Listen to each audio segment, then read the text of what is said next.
Fala galera, bom dia, boa tarde, boa noite. Júlio Negrini na área, se derrubar é pênalti. Mais uma entrevista do online no ar.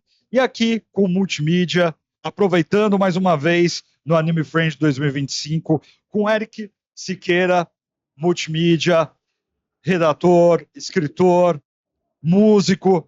Vai falar um pouco mais da Anime Friends, o que o trouxe aqui, um pouco da sua história profissional, artística e de tudo que está rolando aqui no Anime Friends 2025. Olá, boa noite a todo mundo que está vendo aqui. Meu nome é Eric Siqueira, eu sou redator do portal Suco de Mangá desde 2018. Eu cubro o Anime Friends desde 2019 e nesse contato íntimo com a cultura pop japonesa, que vem um pouco também da minha formação, né? Sou formado em História pela FRJ. Eu trabalho como voluntário em atividades histórico-culturais com um grupo de estudos japoneses da UF, que é o Geja UF, né? E nesse entremeio, como suporte e apoio, a gente tem o Instituto Cultural Brasil-Japão no Rio de Janeiro e, mais recentemente, o Consulado Geral do Rio de Janeiro, localizado no bairro do Flamengo, com as atividades culturais. Então, é um cotidiano envolto na cultura japonesa e por isso que o maior evento de cultura pop japonesa da América Latina, meio que um imã, né? Não tinha como não estar presente, né? Exato. Caramba, desde 2019. Poxa, e por falar em 2019, a gente teve uma virada, né? Que foi a pandemia. O que mudou para você como profissional desse período? Bom, mudou as coisas de uma forma bem dramática, porque de 2019 para 2020 eu estava terminando de entregar minha monografia, estava terminando de me formar, Sim, e é uma situação tanto única, a pandemia, para vários segmentos da sociedade, né, das pessoas, e no momento que você acaba de se formar e você está preparado para se lançar para o mundo, né, de uma forma profissional, vem a pandemia e você tem que passar os próximos 2, 3 anos dentro de casa, sem experiência profissional, e o tempo está passando, você está ficando mais velho, você está mais chegando perto dos 30 anos. Então, não só para mim, mas para várias pessoas que se formaram em N áreas, a pandemia foi, tipo, uma pedra jogada na linha de largada da vida, digamos assim, né? Mas a diferença é que, bom, todos nós tivemos que levar a vida adiante, né?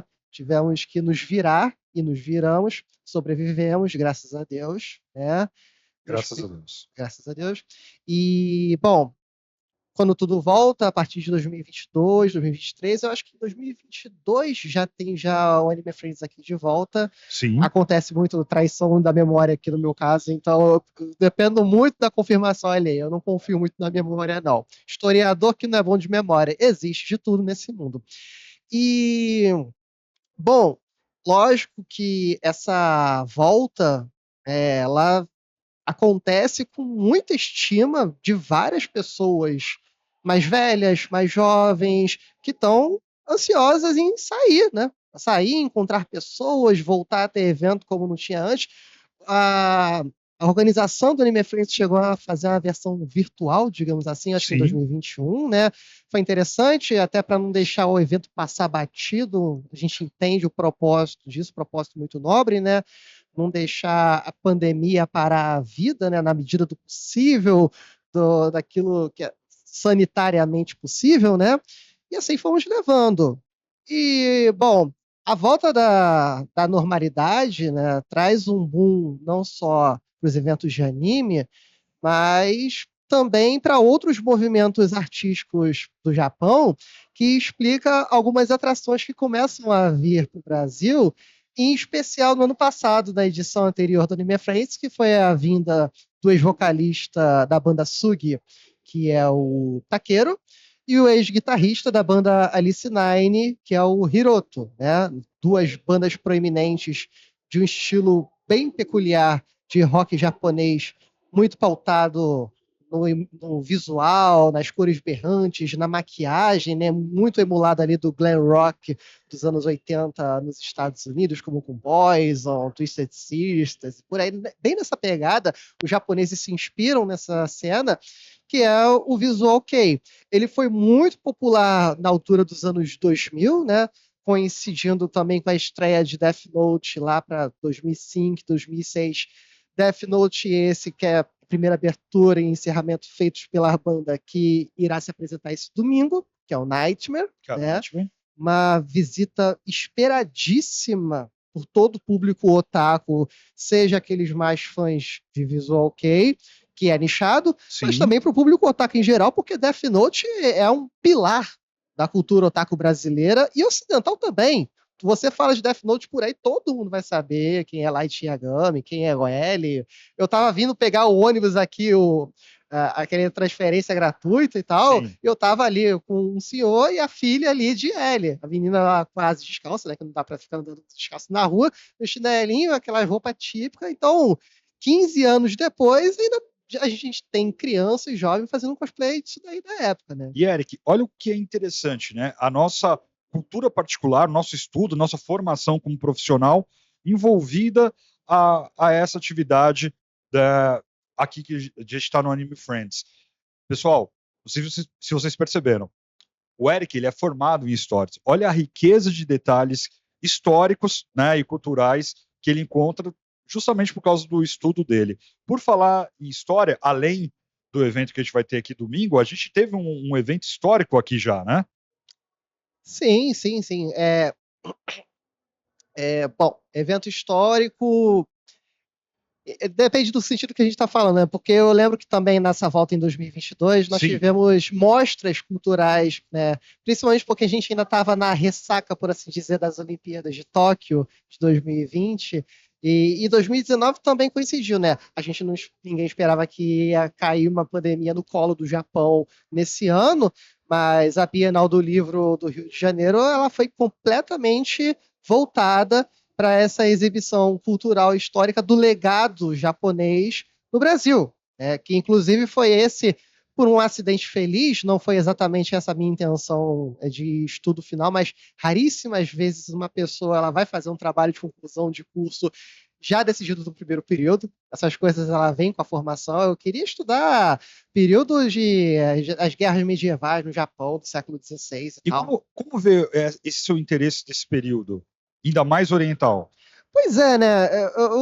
Eu sou filho dos anos 90, né? Eu sou filho dos anos 90 e é uma geração que recebeu um influxo forte da cultura japonesa em específica. Oriental vai ser mais para os anos 2010, com a inserção do mercado coreano no pop e tal, e que alarga os alarga os horizontes desse Oriente. Quase que troquei as palavras, né? Até os anos 90, 80, na época da Manchete, né? A Ásia, ela se resume mais a um legado japonês. E eu sou filho disso. Nasci em 94, né? As pessoas também da época da Manchete, algumas mais focadas ali no Tokusatsu e tal, mas os Cavaleiros do Zodíaco, enfim. Para uns, fica uma coisa de época, né? Tipo, eu assistia quando criança e tal, não sei o quê, mas alguma coisa aconteceu que qualquer tentativa de explicação de minha parte vai cair no que a gente chama de história de invenção autobiográfica, né? Porque a gente está aqui no presente, a gente tenta dar sentido do que a gente foi e virou o que é até hoje, né? A gente se historiciza a todo momento. As pessoas elas contam o seu passado hoje, e daqui a 10 anos podem contar uma versão completamente outra. Vai depender do que decorrer desses 10 anos que vão por aí. Eu só sei o seguinte, veio o fascínio por um legado cultural, uma forma de organização de sociedade que é completamente diferente de tudo que eu vi, convivi e nasci vendo perto. Eu nasci em comunidade lá na zona norte do Rio de Janeiro, minha realidade era aquela, uma realidade, bom, evitem-se os julgamentos de valor para esse momento, deixa-se para uma conversa em off, assunto quente, mas o barato é isso, a diferença. Nossa, o mundo pode ser desse jeito, o Japão desse jeito. Pois é, olha como a cultura oriental, né, a gente já falou muito nessas entrevistas aqui no Anime Friends, a gente fala muito dessa década de 90. Você, Eric, nascido na década de 90, a gente teve muitos convidados que já eram contemporâneos, né? Já viveram, né? A gente até brinca, né? Eu vi YouTube, né? A gente acabou vivendo. Pô, você falou 94. Eu nasci em 94. Falei, caramba, eu já tinha 10 anos. Mas isso que é importante. Olha como chegou a informação, né? E e o que você buscou, né? Como você mesmo disse, vamos falar de maneira macro, mas olha como a cultura nos liberta. É algo que a gente tem falado muito no podcast, de libertação, de cura.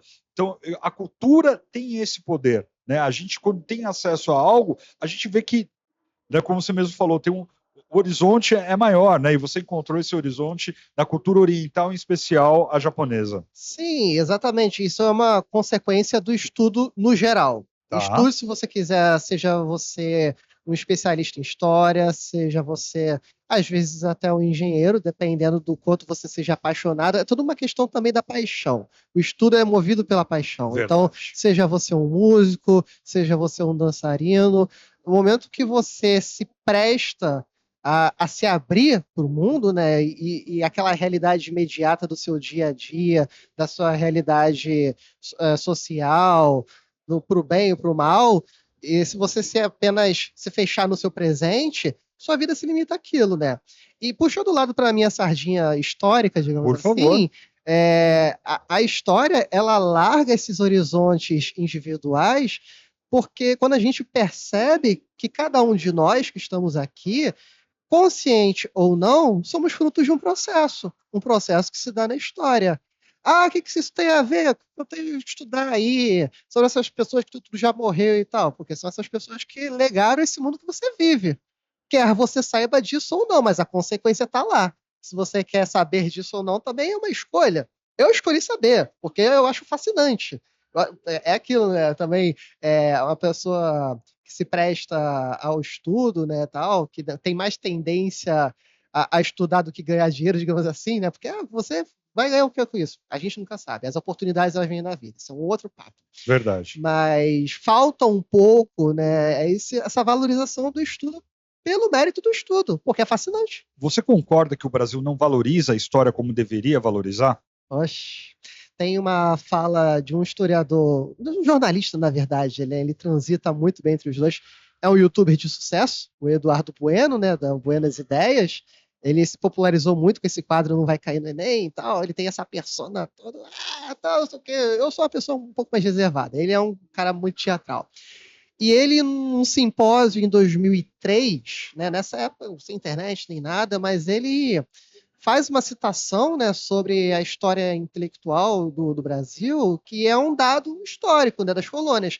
A nossa colonização, diferente da colonização hispânica, que já no século XVI já vai formar uma universidade em Lima, no Peru, né, já mais antigas da América, a gente, fora uma faculdade de medicina e a faculdade de direito, que na verdade é escola que se chama, mas universidade só vai surgir há pouco menos de 200 anos atrás, né? Então, aí a citação que ele fala somos uma nação que ela nasce sem livros, sem leitura, né? É muito mais puxado pelo trabalho imediato, pela lavoura, pelo cafezal, pela agropecuária, pelo homem do campo, pelo homem do braçal, né? E o Eric, como historiador, como você enxerga essa parte? Realmente, como posso dizer, realmente o Brasil tem essa coisa do imediatismo, como você mesmo falou, e, mas o que eu queria te perguntar, você falou do imediatismo, me surgiu uma ideia, Sim. mas eu quero que você fale agora sobre o imediatismo para eu voltar à ideia. Por Perdão, favor. te passa a bola. Cara, completamente, porque apesar disso ser um sintoma também global, né, isso é um sintoma que cai nessas discussões sobre modernidade. Somos muito modernos, alguns dizem que somos pós-modernos, e se você reparar na dinâmica de como consumimos conteúdos nas redes sociais, na era da internet, na era digital, que inclusive isso afeta até o nosso vocabulário sobre esses assuntos. Nós não assistimos, nós não lemos, nós não vimos coisas, músicas, livros, não. Nós consumimos mídia. Então, tipo, é um consumo de algo que você pega agora, mastiga, digere e amanhã você pega o produto novo. Né? Não, e outra, né? Agora a gente fala, você era um voice me ser, nem o você nós usamos hoje, né? Sim. Esse lado linguístico, tem isso lado também, mas a evolução linguística ela é um episódio à parte interessante, né? Porque, por exemplo, a gente tem muito essa pira do escrever certo, falar certo, que é fundamental. Ler é fundamental. Eu acredito que a leitura e o autodesenvolvimento, ele te abre portas, né? Senão, eu estaria traindo a minha missão profissional se eu não acreditasse que a educação tivesse poder transformador. Isso é uma coisa. A outra coisa é você perceber que ao longo da história, as palavras, as escritas, as falas, elas mudavam de forma inconsciente, de forma orgânica, que eu gosto de dizer, né? Porque os linguistas eles falam isso, que a língua é viva. Você falava vossa mercê, você falava vossa mercê, aí viram você, alguns falam cê. Você tem um momento aí e tal. Eu também uso C pra caramba. Eu sou. Você, no digital. E também no dia a dia, porque Não, e eu tá sou. tudo bem. O objetivo é atingir o objetivo, né? Se comunicar. Exatamente, exatamente. E eu sou assim, eu sou irremediavelmente carioca. Eu não tenho jeito, eu sou isso, eu cresci nesse meio, então é aquilo. Você sabe que para um cônsul, né, eu fui mencionar os trabalhos lá no consulado geral, com um cônsul você vai falar de um jeito. Com o teu vizinho que é entregador e tal, você vai falar de outro, vai lá, vai falar ali do Mengão, e aí, você viu a partida ali, você viu que o Fluminense aí ganhou 1-0 do Al Hilal agora aí hoje, então, você vai trocar papo furado, porque são mecanismos de inserção em diferentes grupos sociais, né? Bom, esse é o ruim de falar com o pessoal de humanas, porque o papo se alarga demais, né? Eu comecei a falando de Visual Kei, comecei a querendo falar do Nightmare, mas essas coisas, elas estão interconectadas. Lembrei que eu queria te perguntar, você como historiador, você consegue identificar uma causa? Foi proposital ou não esse jeitinho brasileiro? Bom, isso, É uma dúvida do Júlio, tá? sim, sim, Então, sim. você como historiador, eu quero saber sua opinião. Então, eu adoro muito essas perguntas, porque nós temos clássicos escritos há 80, 30 anos atrás, eu acho que até 90 anos atrás, que é o que a gente aprende estudando em faculdade como os intérpretes do Brasil, né? E aí nós temos uma santíssima trindade nesse sentido, que é Caio Prado Júnior, à esquerda, Sérgio Buarque de Holanda ao centro, e à direita, Gilberto Freire. São três autores que, passadas as décadas, eles escrevem de forma tão fundamental sobre o Brasil, né, e com propriedade, que para você entender, inclusive, o jeitinho brasileiro, é lendo isso. E eu, como tenho uma preferência pessoal pelo Gilberto Freire, né? O Gilberto Freire, ele trata muito dessa informalidade brasileira, dessa espontaneidade de homens que cruzam o Atlântico numa viagem de mais de 90 dias e que não tem muito para onde recorrer. Você vai reclamar com o rei se a sua expedição der errado ou você vai dar teu jeito, né? Os primeiros homens que eram deixados aqui de Portugal não eram colonizadores e tal, que eu tô com o exército aqui, vou invadir, vou subjugar esse povo todo. Não. Eram as pessoas que chegavam cheios de gengivite, malnutridos, tudo cansado de mar. Então, de duas uma. Ou você vai na conversa, ou tu vira tubo de terra. Né? E nisso, os primeiros que eram deixados eram degradados. Então, eram criminosos, que a punição era: você vai ficar lá do outro lado do oceano e você vai se virar. Se você vai morrer, se você vai ver, isso é problema teu. E aí nisso começam a surgir os primeiros casamentos com as filhas de cacique, as primeiras uniões. Então, o Brasil, ele nasce mestiço, ele nasce do improviso, né? Então, esse improviso, ele sociologicamente, a história, ela se enriquece mais quanto mais ela se aduba de um material interpretativo. E quem dá esse material interpretativo é a filosofia e a sociologia. E história é interpretação do passado. Quem te dá essas ferramentas são as humanidades todas. Vai ser a linguística, vai ser a história. Por isso que, quando eu cheguei na faculdade, a maior surpresa aqui, não. Estudar história não é só ficar decorando data, personagem, nome, não. É você saber interpretar o passado, você manusear a caixinha de ferramentas. E mais recentemente, eu acho que o nome que temos vivo ainda e atuante, e que escreveu justamente, especificamente sobre o jeitinho brasileiro, é o antropólogo Roberto da Mata, né? Que tem um artigo de jornal sensacional, que é o Você Sabe com Quem Você Está Falando, né?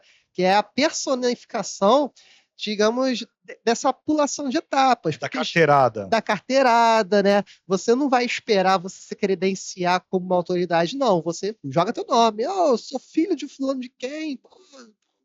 Então, o improviso pariu o Brasil, digamos assim.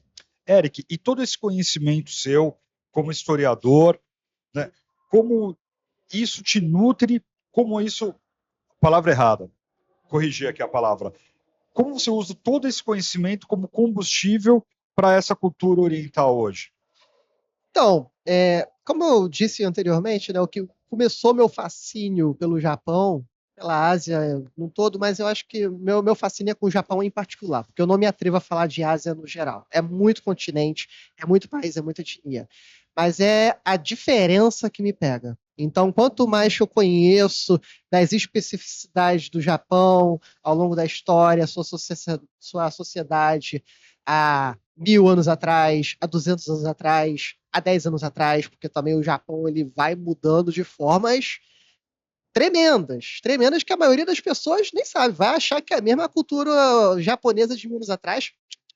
Por Negativo. exemplo, você consegue contextualizar isso com os eventos que está participando agora nesse evento do Anime Friends? Completamente, né? Completamente, porque essa cultura pop, o pop ele já te dá a chave, né?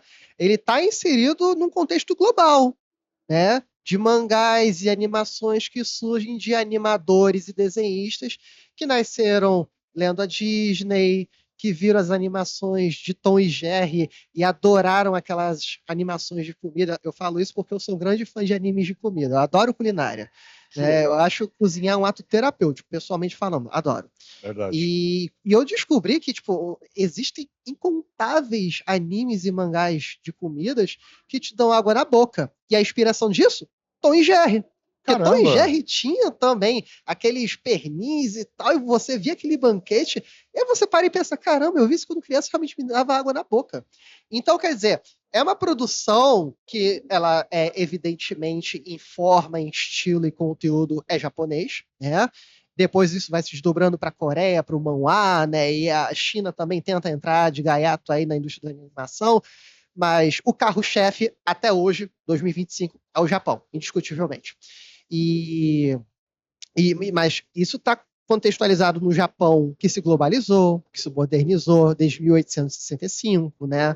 Então a gente nem pode imaginar uma comparação com os Matsuris da era Tokugawa há 250, 300 anos atrás, porque eram festivais religiosos, e hoje em dia a religiosidade no meio civil japonês ela é bem insípida, né? O Brasil é um país muito mais religioso, praticante, digamos assim, do que o Japão, até porque a própria noção de religião, isso é uma coisa, né? Religião é uma noção muito ocidental, né? Esse religare do homem com o divino.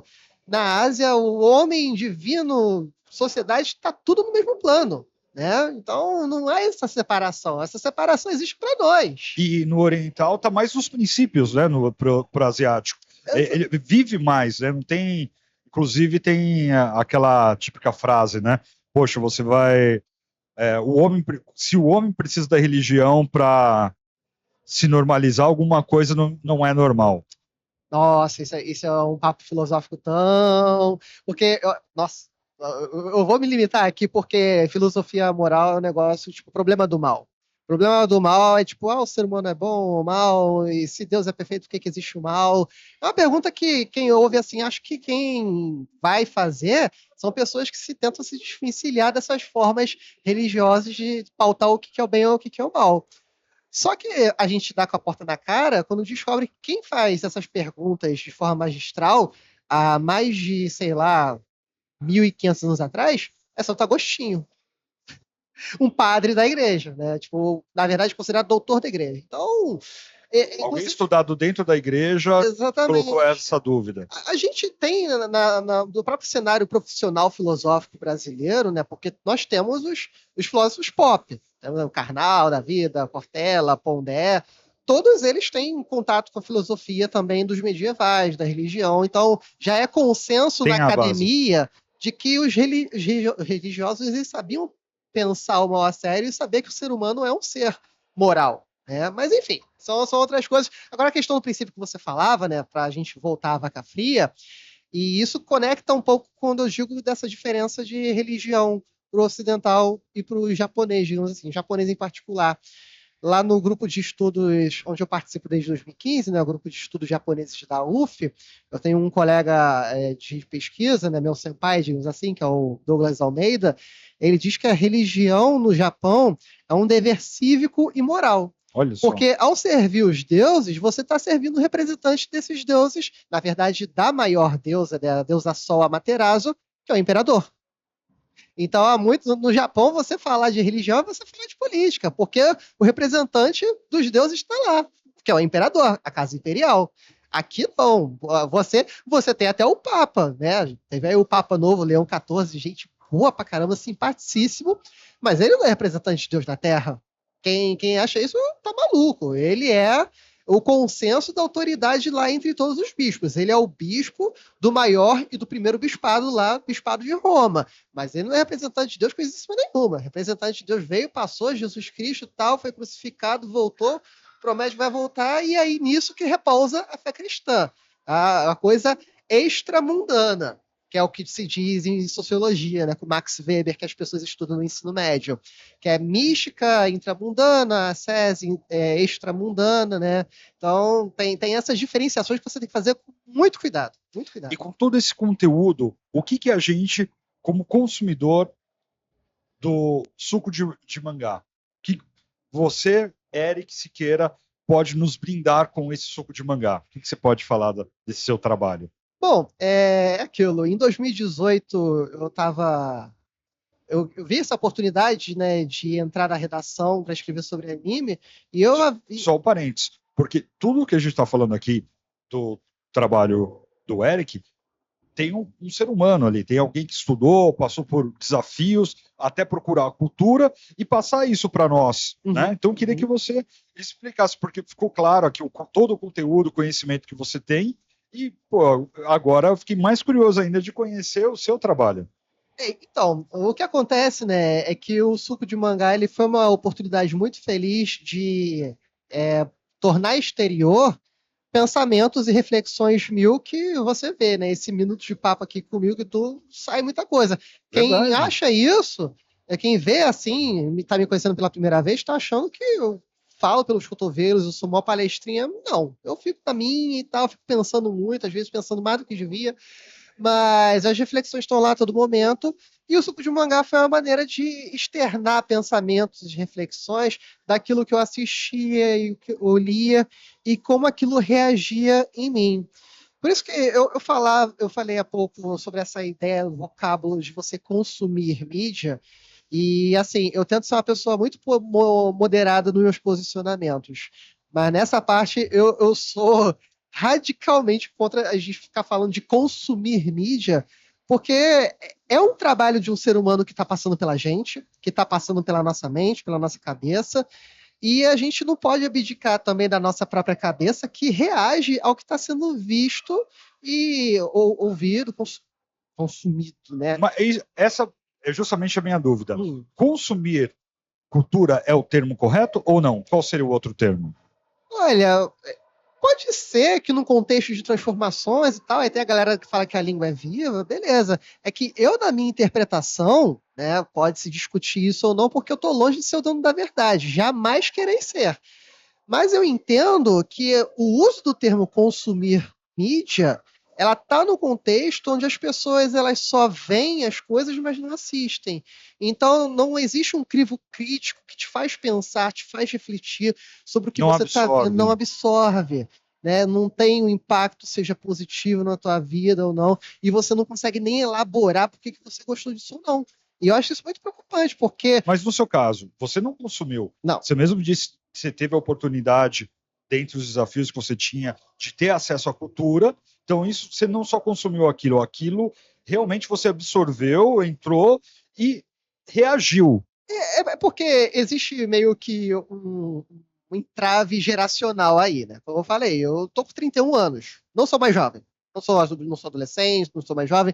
Então o mundo está em constante transformação. Quando eu era adolescente, não se falava em consumir mídia. A gente assistia, a gente lia, a gente ouvia. Mas quando eu começo a ver as pessoas falando com a maior naturalidade em consumir, aí eu fico pensando, pera, eu nem sempre ouvi isso. O que eles querem dizer com isso, né? Aí, lógico, eu interpretei a minha maneira E eu tenho a tendência de ser um pouco precavido. Poxa, peraí, vamos tomar cuidado. A gente não está perdendo alguma coisa escolhendo chamar as coisas por esse nome, porque no Japão a ideia de que as palavras têm poder é tão forte nisso Sim. que existe o termo quase mitológico chamado Kotodama, que é de Kotoba, palavra, e Tamashi, Dama, alma. Então, tipo, as palavras ela têm alma, o nosso vocabulário ele tem uma alma, né? Então, eu não sou de uma geração que nasceu consumindo as coisas. Leu Turma da Mônica, assistiu o Yu Yu Hakusho e tal, discutir isso com os colegas. Só que a gente, nesse frenesi de informação em conteúdo atrás de conteúdo e a mídia atrás de mídia, a gente acaba que não tem aquele tempo de absorção, né? Aquele tempo de digestão, sabe? Tem um escritor que eu adoro, que é o Gilbert Keith Chesterton, escritor das antigas, né? Ele falava há mais de 100 anos atrás que, tipo, o objeto de você manter a mente aberta é o mesmo de você manter a boca aberta. Para você comer uma comida, degustá-la, digerir e logo em seguida fechar a boca. Então, tipo, ter a cabeça aberta é bom, mas também cuidado para não jogar teu cérebro fora, né? Então, eu sou assim, eu sou uma pessoa meio cautelosa. E aí, pro suco, né? Como é que isso virou o material que eu trabalho no suco? Para voltar a esse tema, né? Exatamente. Como que a gente vai se alimentar do suco de mangá? Então, o suco de mangá, ele é uma dessas tantas iniciativas muito nobres, né? De pessoas que eu sou longe de ser um caso único. Você tem várias pessoas por aí que fazem análises, fazem reviews em vídeo, em texto, que seja. Eu falo de texto porque eu sou melhor em texto do que gravando vídeo. Eu até tenho conversa aqui contigo e tal, uma conversa muito maneira. Eu adoro conversar, mas sentar numa câmera, eu sozinho numa câmera, eu não consigo. Eu travo, eu gaguejo. Tipo, Tem que ter uma troca. tem que ter uma troca, tem que ter uma mediação, né? A filosofia, ela nasce assim dos diálogos socráticos, então, né? Mas tem gente que prefere esse monólogo, né? Sim. E assim, eu invejo esse talento das pessoas. Você tem aí youtubers fenomenais que fazem verdadeiras joias de análise construtiva sobre anime, né? O YouTube é cheio desses espaços, seja no Brasil, seja na gringa. E aí tem vários produtores de conteúdos. Então, o suco de mangá, ele é um desses espaços e que o mérito nisso, né, é que ele é um grande time. É um time que pega no Brasil inteiro. O dono do site, né, um dos fundadores, ele é... Não é Franca o nome. Franca é onde está a minha senpai, a Oniverinha, que me apresentou o espaço e tal. A gente veio do mesmo grupo de cosplay de Final Fantasy. Aí, e ela também era fã de história e me apresentou o suco. Então você tem gente que é do Nordeste. Cosplay de Final Fantasy? Sim. Essa eu não sabia. Sim, sei lá. Teve essa pequena janela da minha vida que eu tentei fazer cosplay. Mas uma coisa eu sei que não é pequena, você como músico. Tem isso, porque... Bom, essa minha presença aqui no Anime Friends, ela, principalmente desde a edição passada, né, ela tem muito dessa paixão de entrar em contato primeiro com músicos japoneses, né, porque eu ouço música japonesa desde criança, né, dos animes e tal, mas fora disso, de forma mais afinco, desde os 14 anos, que é com as bandas japonesas, que é dessa época de popularidade do rock japonês nos círculos otakus do Brasil, no Rio de Janeiro, e aí nisso que você tem a emergência do Visual Kei, cujo representante agora de domingo é o Nightmare, que vem pela primeira vez, depois de quase 20 anos das pessoas pedindo por essa banda, né?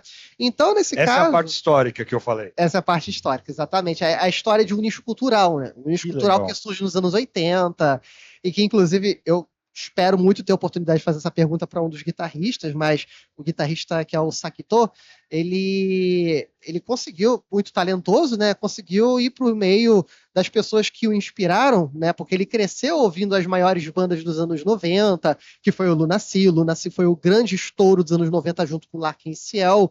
E ele cresceu ouvindo isso no ensino médio, e eu pensando, olha só, eu também no ensino médio fiquei ouvindo louco por Lunacy, né? Porque eu já tive essa tendência de gostar de coisas que eram de 20, 30 anos antes de eu nascer. Eu gosto muito de música dos anos 80. Eu vou me permitir fazer um gancho com a história. Sim. Isso é o que você fará amanhã. O que você já fez do Anime Friends? Quem você já entrevistou? Então, Muita gente, muita gente. Primeiro, minha primeira entrevista foi com a Yumi Matsuzawa, né?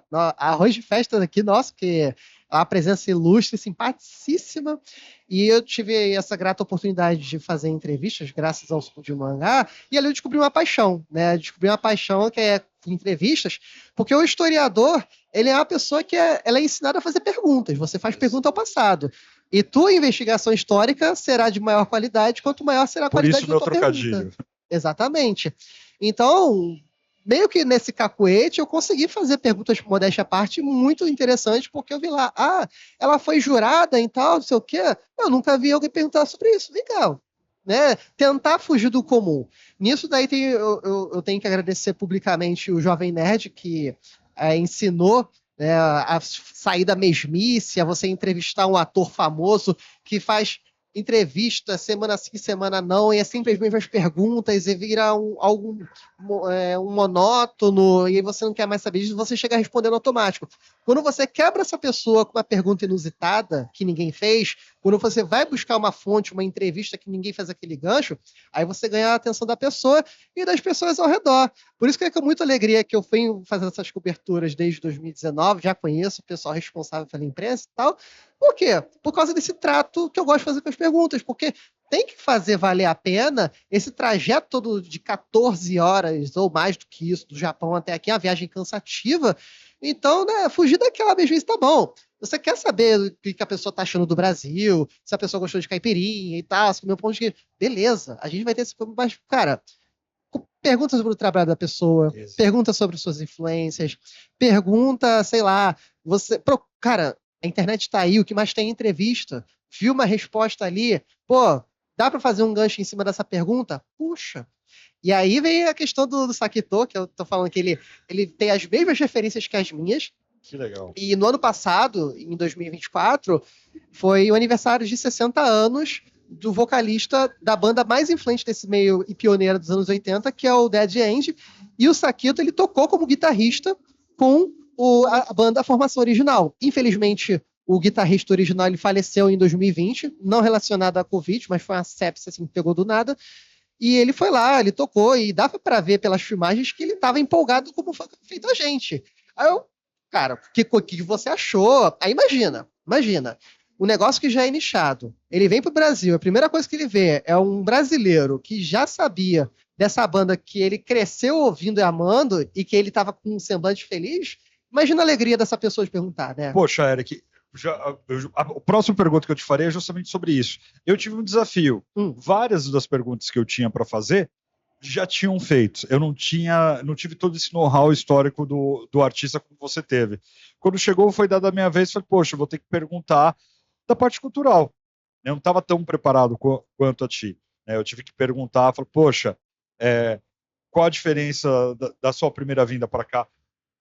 Da diferença cultural, né? Que também é uma coisa que me remete muito, né? Toda viagem, eu quero muito saber da cultura local. Então, qual é a dica que você dá? No meu caso, por exemplo, que eu ainda tenho esse desafio de fazer a pergunta, porque muitas das vezes algumas perguntas são óbvias e os colegas acabaram fazendo antes.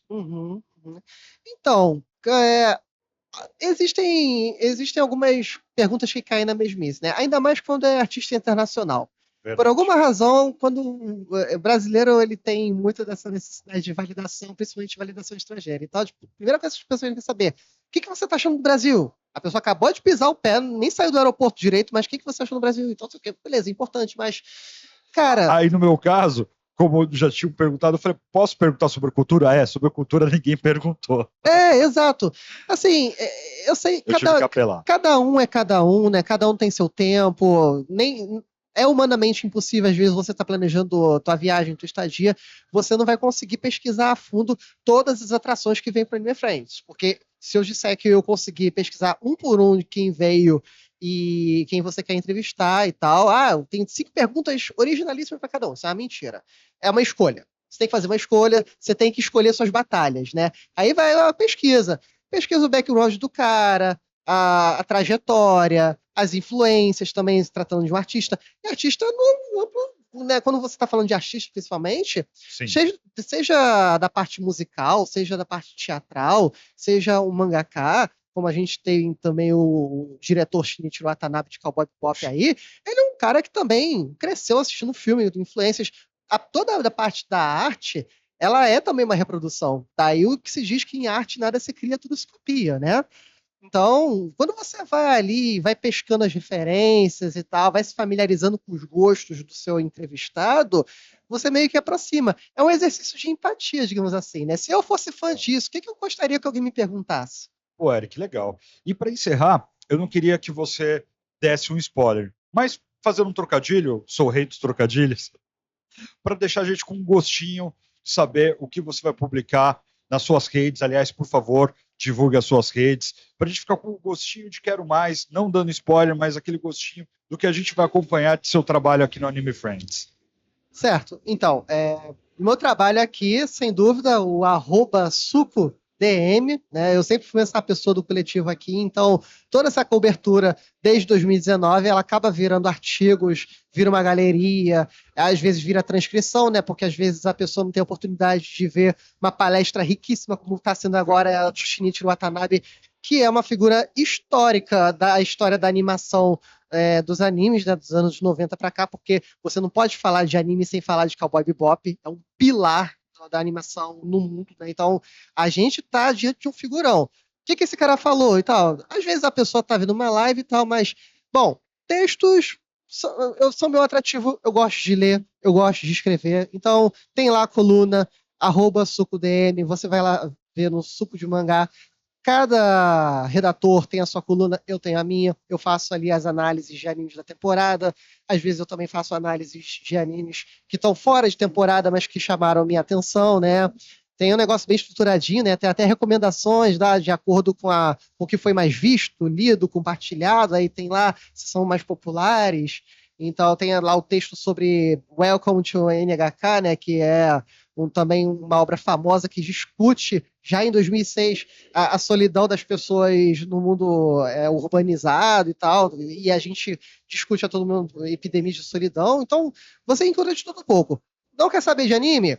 Você tem também gente que fala de série, que fala de filme, que fala de HQ, então eu acho que o apelo maior do Suco de Mangá tá nessa universalidade. Fora do Suco de Mangá, e aí você falando da parte musical, né? Eu falei muito do Nightmare, falei muito do Visual Kei, e eu faço parte de um coletivo, né? Eu tenho esse zelo pelo indivíduo, pelas suas potencialidades, porque eu, como educador, eu vejo cada pessoa que está ali como uma potencialidade, né? Algo que pode florescer, né? Nesse poder da educação. Mas, enfim, a gente constrói mais construindo juntos. E eu acho que esse amor que eu tenho pelo Visual Kei, ele não teria esse alcance todo que acabou tendo, se não fosse a galera da minha banda, a Matina Café, da galera da VME, Visual Music Entertainment, @VME_oficial, com F só de português, que é uma junção de vários fãs e que também viraram músicos, como no Rio de Janeiro você tem as bandas Massaro, você teve a Lumina, você teve a Dokumademo, todas essas bandas, esse perfil no Instagram, ele destrincha para mostrar que na cena nacional brasileira você tem um corpo, uma produção, né? Não de minha parte, eu sou o cara do tributão, eu sou, digamos assim, o escrivão que fala, que anuncia, que registra isso daí, com os covers e tal, com os shows, toco minha guitarrinha e tal, não sei o quê, mas o meu negócio mais é memória. Então, Suco de Mangá, @sucodm, e na música, @VME_oficial. Meus trabalhos estão ali. Legal. Poxa, brigadão, Eric. Quero te agradecer muito o seu tempo, a sua atenção. E é isso, galera. Olha como o indivíduo, a cultura dele pode transformar o trabalho, né? Como o acesso à cultura pode transformar uma vida, que transforma outras vidas. Poxa, nos canais do Eric você tem toda essa visão. Me chamou a atenção. As pessoas não são só visuais. Tem algumas que são auditivas, tem outras que não puderam estar presentes no evento, você teve cuidado com a transcrição, e isso reflete muito o que você é como pessoa. Te agradeço, parabéns, e te encerra aqui mais um Online no Ar, agradecendo a Anime Friends 2025, a SampaCast, com o apoio da Prefeitura de São Paulo, e toda a produção. Então é isso, galera. Júlio Negrini Online no Ar, tamo junto. Tchau, tchau. Obrigado por tudo. Tchau, tchau. Gratidão, Eric.